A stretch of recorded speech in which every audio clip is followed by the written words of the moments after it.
Sir, ഇവിടെ പ്രതിപാദിച്ച വിഷയം തന്നെയാണ്.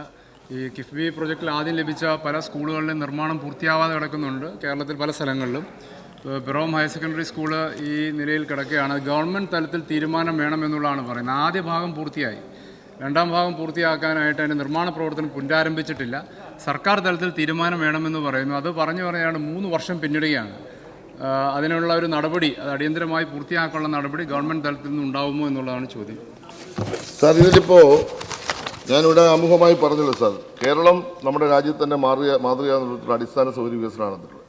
സാർ, 455 സ്കൂളുകളുടെ കെട്ടിടം ഇനി പൂർത്തീകരിക്കാനുണ്ട്.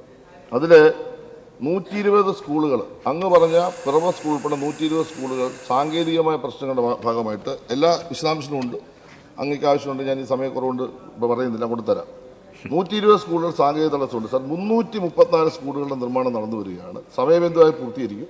ഈ 120 സ്കൂളുകളുടെ പ്രശ്നം എന്താണെന്ന് ചോദിച്ചു കഴിഞ്ഞാൽ ഭൂമിയുടെ പ്രശ്നം, സാങ്കേതിക മറ്റ് നടപടിക്രമങ്ങളുടെ പ്രശ്നമാണ്. അങ്ങയുടെ മണ്ഡലത്തിലെ സ്കൂളിൻ്റെ സാങ്കേതിക പ്രശ്നം പരിശോധിച്ച് ഇടപെട്ടതിന് പരിഹാരം കാണാൻ ഉടൻ ശ്രമിക്കുന്നതാണ്.